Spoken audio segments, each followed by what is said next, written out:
Fluoride Deception was published by 7 Stories Press in May of 2004. The book is based on nearly 10 years of research by Bryson, an award-winning journalist and former producer at the BBC. In this interview, we asked Bryson to introduce us to some of the important individuals and institutions which have played a role in shaping public policy on the toxicity of fluoride and the purported safety of the controversial water fluoridation program. In 1993, I was working at Rockefeller Center in New York as a radio producer for the BBC. And I got a call from London. There was a local water fluoridation battle in the north of England, in Leeds. And the producers, it was a daytime radio show. You and Yours was the name of the program. And the producer said, "Chris, what do you know about fluoride? What do the Yanks think about fluoride? Is there an American angle?" And it was a very, familiar request to me. Is there an American angle to the story? And I said, "Look, I don't know fluoride from a hole in the wall. I have no idea about fluoride, but let me make a few phone calls and see if I can't help you out." And my first call was to Ralph Nader in Washington. And I'm not sure why I called Ralph Nader, but look, it was a consumer issue.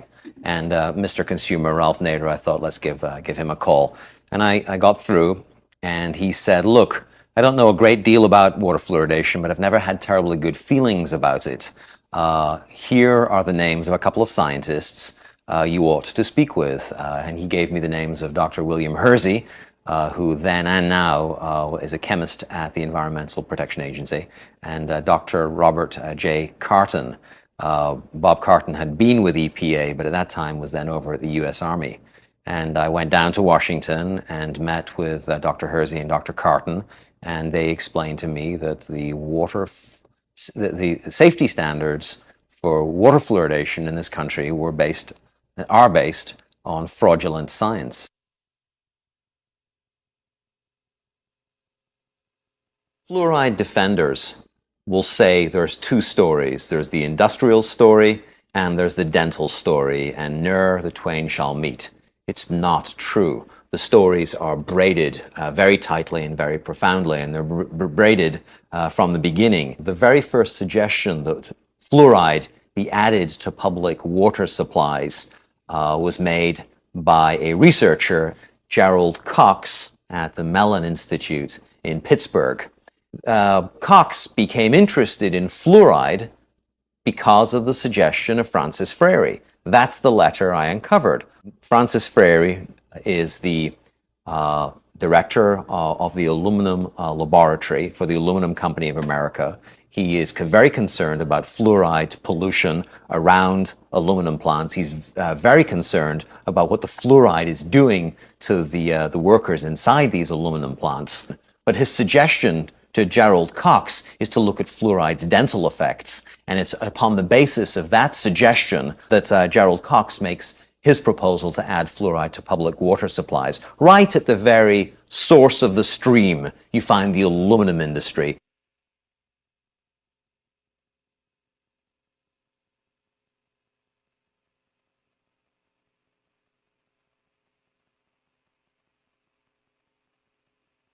Cox's suggestion that we add fluoride to public water supplies needs to be understood for who was saying it and where he was saying it and what the track record of the Mellon Institute was. The Mellon Institute was a leading defender of asbestos for the asbestos industry.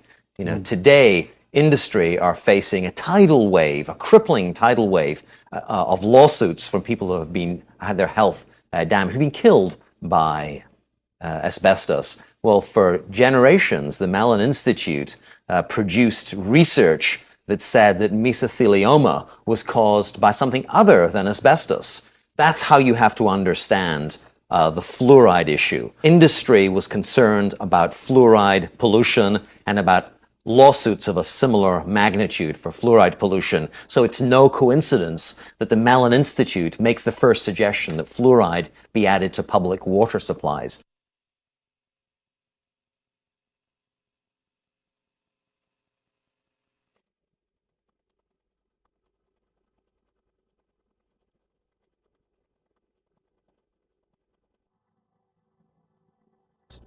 It's quite astonishing, Paul, the degree to which environmentalists have not been educated about fluoride.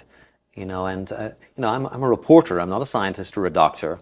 I'm quoting documents. I'm citing lawsuits when I refer to fluoride as a major industrial air pollutant. In fact, the leading air pollutant in the aftermath of the Cold War. Those are not my words. That's not my opinion. That's a quantitative assessment by industry experts of the scale of the lawsuits they were facing.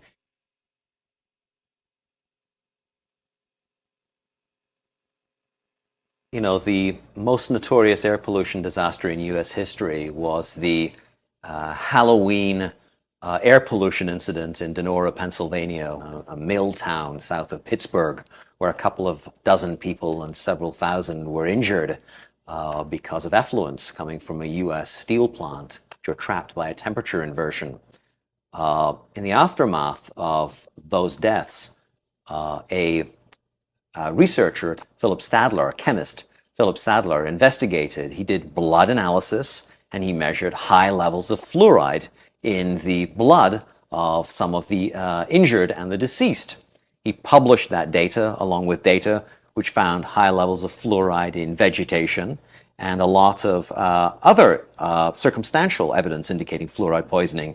Sadler published his research in Chemical and Engineering News, but the Public Health Service came in and said that fluoride wasn't responsible. It was a mixture of air pollutants and bad weather that had caused the disaster.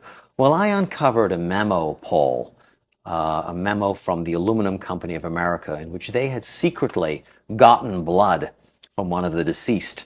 And their measurements were almost exactly the same measurements that Philip Sadler found. Laundering fluoride's role in the Donora pollution incident is really emblematic for what has happened for the last half century and an accounting for why environmentalists don't know their own history. Donora jump-started the environmental movement, but environmentalists don't know that Donora was almost certainly caused by fluoride.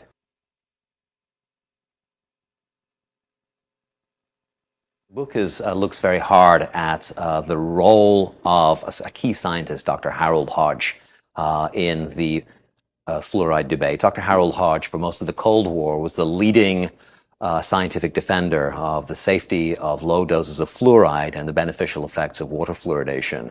Dr. Harold Hodge, a distinguished toxicologist on the Rochester team, has carefully investigated the safety of fluoridation. Well, to put it very simply, fluoride is safe at 1 part per million.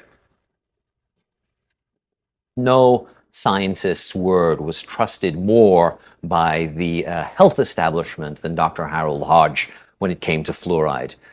He was a very senior figure and operated at the highest levels for almost all his scientific career.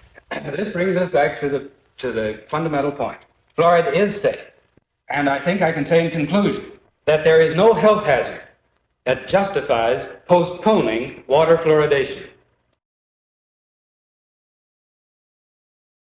Harold Hodge, we now know, was a co-orchestrator of the human radiation experiments in which citizens in hospitals at Rochester and in Oak Ridge were injected with plutonium by scientists under Harold Hodge's direction. And there's a whole book written about that. That's right. We know about Harold Hodge in part because of the work of investigative reporters such as Eileen Welsom, who won a Pulitzer Prize for discovering the names of the people who had been injected with plutonium. Harold Hodge's name surfaced in that book and surfaced in the subsequent presidential inquiry into the human radiation experiments. You join the dots. If Harold Hodge and the University of Rochester are injecting people with plutonium and uranium, and at the same time they are reassuring us about fluoride safety, what's the connection?